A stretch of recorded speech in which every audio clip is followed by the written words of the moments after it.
रहे खबरों से बाखबर।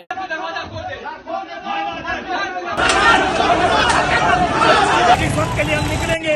हमारे लीडर को अरेस्ट किया गया है, रेड लाइन क्रॉस की है। मैं इसका भी फिर से भी पूछता हूँ कि आप पाकिस्तान तहरीक इंसाफ कराची डिवीजन का चेयरमैन पीटीआई इमरान खान की गिरफ्तारी पर शार फैसल पर एहतजाज। पीटीआई के एहतजाज के बाद शार फैसल पर ट्रैफिक की रवानी शदीद मुतासिर।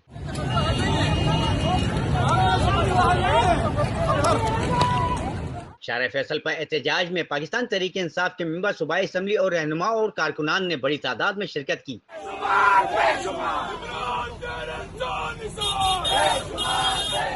पाकिस्तान तहरीक इंसाफ के कारकुनान ने शार फैसल पर आग लगाकर सड़क को ट्रैफिक के लिए बंद कर दिया।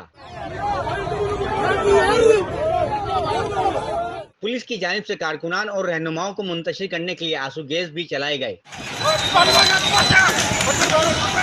पाकिस्तान तहरीक इंसाफ के चेयरमैन इमरान खान की गिरफ्तारी के खिलाफ कारकुनान की जानिब से इंसाफ हाउस पर जमा होने के बाद शार फैसल पर एहतजाज किया गया। तहरीक इंसाफ के एहतजाज के बाद शार फैसल के दोनों ट्रैक पर शदीद ट्रैफिक जाम हो गया। तहरीक इंसाफ के कारकुनान ने शार फैसल पर पुलिस को तशद्दुद का निशाना भी बनाया। कारकुनान की जानिब से शदीद पथराव भी किया गया। शार फैसल पर एहतजाज के दौरान रेड लाइन बस के भी शीशे तोड़ दिए गए।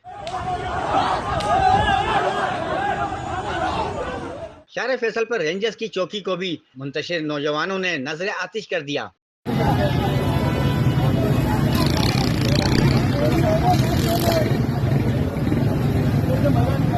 बिलोच कॉलोनी पुल के करीब भी ट्रैफिक पुलिस की चौकी को नामालूम अफराद ने नजर आतिश किया। शार फैसल पर एहतजाज के दौरान तहरीक इंसाफ के कारकुनान और रहनुमाओं को भी पुलिस की जानिब से गिरफ्तार किया गया। अली जैदी को भी पुलिस की जानिब से गिरफ्तार करके गाड़ी में बिठा के ले जाया गया, जबकि खवातीन कारकुनान को भी पुलिस ने अरेस्ट करके नामालूम मकाम पर मुंतकिल कर दिया।